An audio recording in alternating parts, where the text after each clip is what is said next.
주신 하나님 말씀은 마태복음 26장입니다.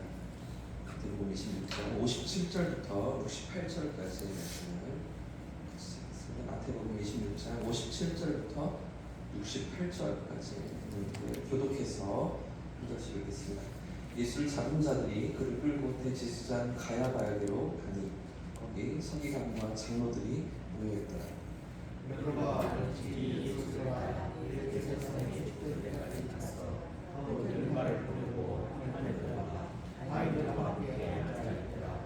대제사장들과 온 공회가 예수를 죽이려고 그를 칠 거짓 증거를 찾으며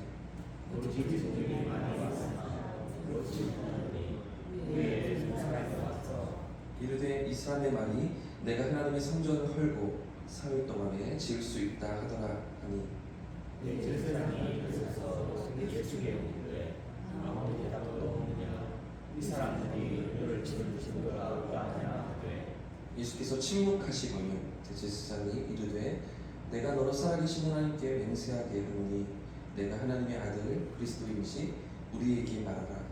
예수께서 이르시되 네가 말하였느니라 그러나 내가 너희에게 이르노니 이 위에 두 자가 운명의 우편에 앉아 있는 것과 하늘 구름을 타고 옷을 내리라 하시니 이에 대제사장이 자기 옷을 찢으며 이르되 그가 신성 모독한 말을 하였으니 어찌 더 증인을 요구하리요. 보라 너희가 지금 이 신성 모독하는 말을 들었도다. 너희 생각은 어떠하냐 대답하여 이르되 그는 사사에게 행하니라 하고 이에 예수의 얼굴에 침을 뱉으며 주먹으로 치고 어떤 사람은 손바닥으로 때리며 이르되 그리스도야 우리에게 선지자 옷을 하라. 너를 친 자가 누구냐. 할렐루야. 하나님의 은혜가 우리를 이끄실 줄 믿습니다. 오늘 본문은 예수님께서 체포되신 후에 대제사장 가야바의 집에서 신문을 받으시는 장면을 기록하고 있습니다. 인류의 구원을 이루시기 위해서 예수님은 이 고난의 길을 묵묵히 걸어가시는데요. 특별히 예수님이 받으셨던 이 재판은 거짓과 불법이 난무하는 그런 재판이었습니다. 아주 불의한 그런 법정이었습니다. 예수님은 침묵하시면서 하나님의 구속 계획을 이루시는데 그 가운데 불법적인 재판이 사용되고 있습니다. 오늘 말씀을 통해서 이 불의한 재판과 조롱 가운데서도 하나님의 뜻을 이루어 가시는 예수님의 모습을 살펴보고 또 우리가 따라야 할 믿음의 자세가 무엇인가를 이렇게 생각해 보기를 원합니다. 먼저 57절부터 59절까지 말씀을 보십시오. 제가 먼저 읽겠습니다. 예수를 잡은 자들이 그를 끌고 대제사장 가야바에게로 가니 거기 서기관과 장로들이 모여있더라. 베드로가 멀찍이 예수를 따라 대제사장의 집 뜰에까지 가서 그 결말을 보려고 안에 들어가 하인들과 함께 앉아 있더라. 대제사장들과 온 공회가 예수를 죽이려고 그를 칠 거짓 증거를 찾으네. 이제 예수님께서 체포되셔서 대제사장의 집으로 끌려가시게 되었죠. 이미 대제사장들과 장로들이 예수님을 죽이기로 다 계획을 세워놓은 그런 상황입니다. 그들은 그저 예수님 고발할 제목, 무엇로 할 것이냐, 어떤 제목으로 예수님을 고발할 것이냐 이 죄목만 찾고 있는 상황인데요.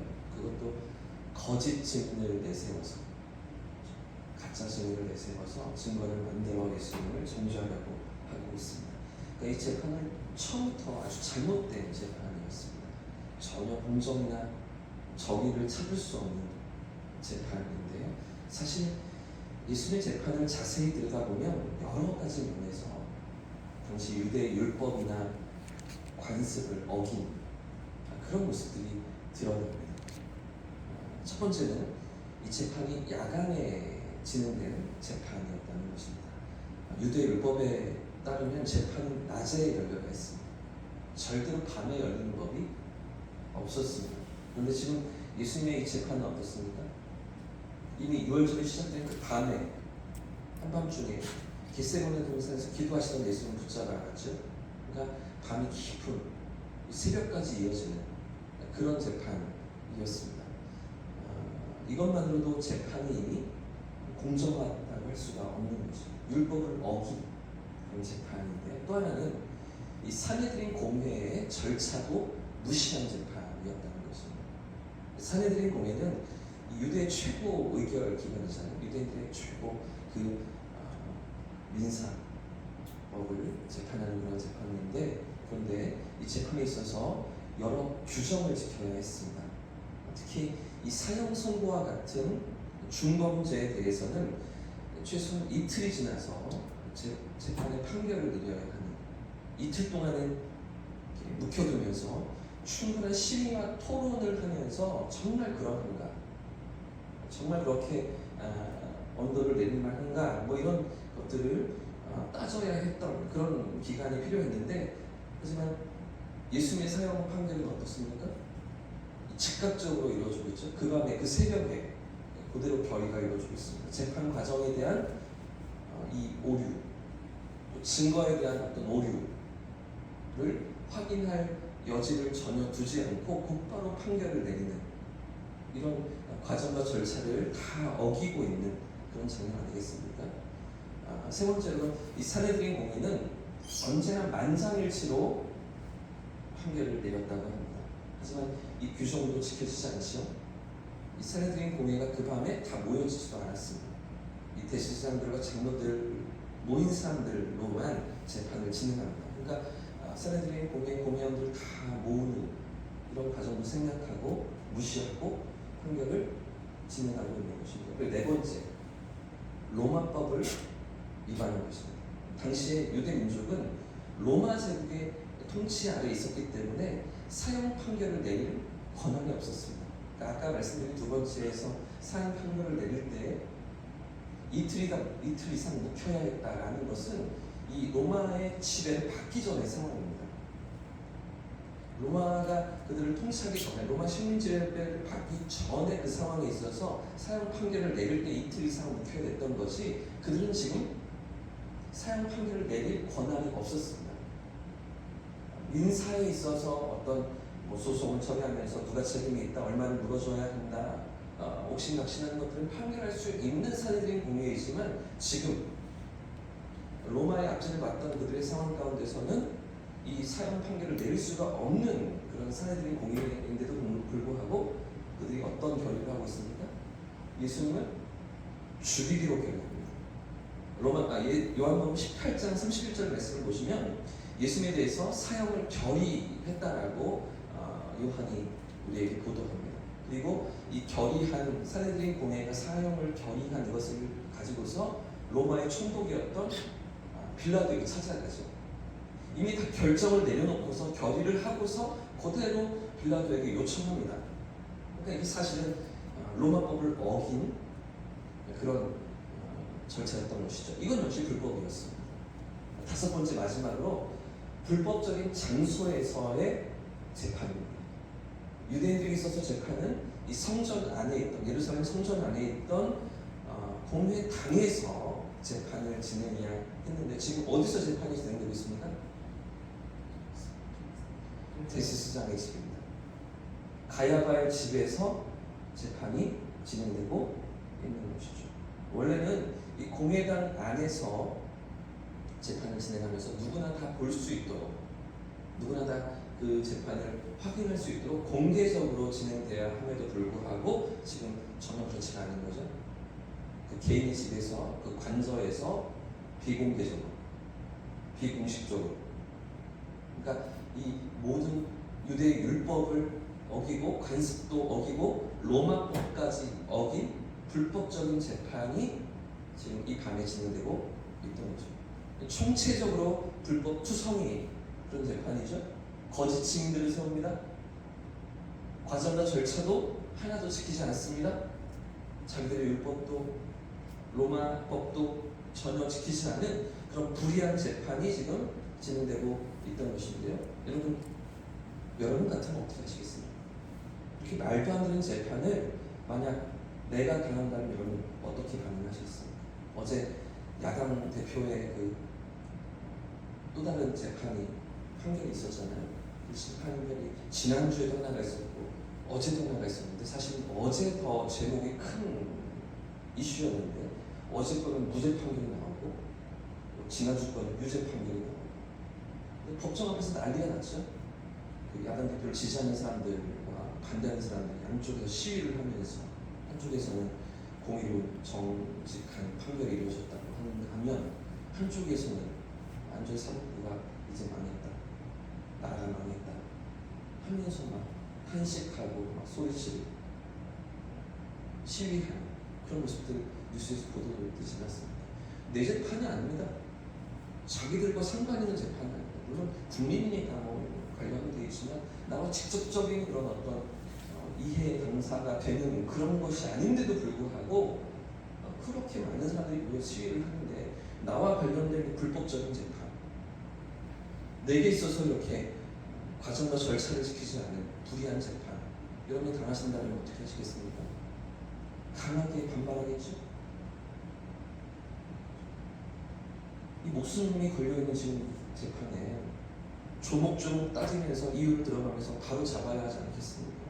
자, 그런데 예수님은 어떻게 반응하십니까? 63절 말씀 보십시오. 63절 같이 읽어보겠습니다. 시작. 예수께서 침묵하시거늘 대제사장이 이르되 내가 너로 살아계신 하나님께 맹세하게 하노니 내가 하나님의 아들 그리스도인지 내게 말하라. 예수님의 반응이 지금 어떠십니까? 침묵하고 계시죠? 이렇게 불법이 난무하는 가운데 아무런 변론도 하지 않으십니다. 침묵하시고 말씀을 아끼시면서 이 모든 상황을 그대로 받아들이십니다. 여러분, 예수님께서 왜 이렇게 반응하실까요? 얼마든지 권리를 주장하고 자신의 입장을 변호하실 만도 한데, 그런데 왜 말씀을 아끼시며 침묵하시는 것입니까? 우리를 구원하시기 위함입니다. 할렐루야. 우리를 구원하시기 위해서, 우리의 죄를 대속하시기 위해서, 우리가 담당해야 될 그 모든 죄의 짐을 대신 짊어지시기 위해서 묵묵히 불법적인 재판을 예수님 당하고 계시는데요. 여러분, 예수님의 침묵은 할 말이 없기 때문이 아니었어요. 예수님의 침묵은 자신을 변호할 능력이 없기 때문도 아니었죠. 모든 것을 다 아시는 주님이셨지만 그 침묵으로 하나님의 계획을 이루고 계신 것입니다. 묵묵히 그 모든 상황을 받아들이시면서 하나님의 구속 계획을 향해서 지금 나아가고 계시는데요. 여러분, 때로는 우리도 예수님처럼 억울한 상황을 만나는 것 같습니다. 모든 것을 다 말해도 이해받지 못할 때가 있죠. 아무도 내 마음을 공감해 주지 못할 때가 있는 것 같습니다. 이 억울함을 풀어낼 방법이 보이지가 않을 때도 있는 것 같습니다. 나는 아들을 했는데 그 마음을 몰라주고 오해하고 문제가 생기고 갈등이 생기는 그런 일들이 우리의 삶에 얼마나 많이 있습니까? 내가 의도한 것이 아닌데, 내가 원했던 것이 아닌데 그게 곡해가 되고 문제가 되고, 나는 그렇게 하지 않아서 상대방의 상처를 받고 나에 대해서 좋지 않은 마음을 가지고 나의 관계가 깨어지고 멀어지는 일들을 우리가 경험하지 않습니까? 여러분, 그럴 때 예수님의 침묵을 기억해야 합니다. 오늘 말씀의 예수님의 모습을 우리가 기억해야 합니다. 억울함 속에서도 하나님을 신뢰하시는 거죠. 하나님의 인도하심을 바라보는 것. 내 변호, 내 정당한, 내 방법, 내 선택, 이런 것들이 아니라 우리가 당하는 그 답답하고 괴로운 자리에서도 하나님 앞에 나아가는 일들이 우리 삶에 있어야 하는 것이죠. 이걸 믿음이라고 합니다. 물론 최선의 방법들을 다 하지만, 우리가 할 수 있는 노력들을 다 하지만 그것도 되지 않습니다. 이 모든 상황들을 하나님께 맡기는 것, 그것을 신뢰하고 하는 줄 믿습니다. 하나님 앞에 내 삶을 가지고 나아가는 것이죠. 그래야 세상과 다르게 사는 삶 아니겠습니까? 그래야 세상 사람들과 똑같이 살지 않고, 그래야 주님을 닮아가는 우리의 모습을 보고, 주님처럼 살아가는 우리의 모습을 보고 하나님을 볼 수 있지 않겠습니까? 세상 사람들이. 여러분, 오늘도 세상에 필요로 하는 사람들이 누구입니까? 어떤 사람들을 보면서 세상에 감동을 받고 마음이 열립니까? 능력이 많은 사람들이 아닙니다. 아는 게 많은 사람들, 그런 사람들이 아닙니다. 남들보다 뛰어나고 잘난 사람 천지에 깔려 있습니다. 다 잘났습니다. 다 자기 한가닥합니다. 여러분, 세상은 어떤 사람을 오늘도 기다릴까요? 진정한 사랑을 보여주고 진리를 나타내는 사람, 그런 사람을 기다리는 것 아니겠습니까? 말만 잘하고 뻔스럽게 사람, 그런 사람들이 아니라 삶과 언행이 일치하는 사람, 그 속에서, 그 마음 가운데서 사랑이 흘러나오는 사람, 그런 사람을 세상 사람들을 좋아하고 원하고 함께하고 싶어하지 않겠습니까? 여러분, 이 얘기를 하는데 왜 제 마음이 찔리죠? 이렇게 말하고 설교가 되는 제 마음이 이렇게 찔리지? 말만 하는 게 아니라 그렇게 살아가는 사람을 세상이 기다리고 원하지 않겠습니까? 결국 어떤 사람일까요? 예수님을 닮아가는 사람입니다. 예수님처럼 살아가는 사람들, 말만 하지 않고 그렇게 살아보려고 몸부림치고 애쓰는 사람, 넘어지지만 실패하지만 안 될 때가 많지만 그럼에도 불구하고 주님을 닮아가기 위해서 오늘도 도전하고 오늘도 믿음으로 선택하고 주님 가신 길로 나아가는 사람.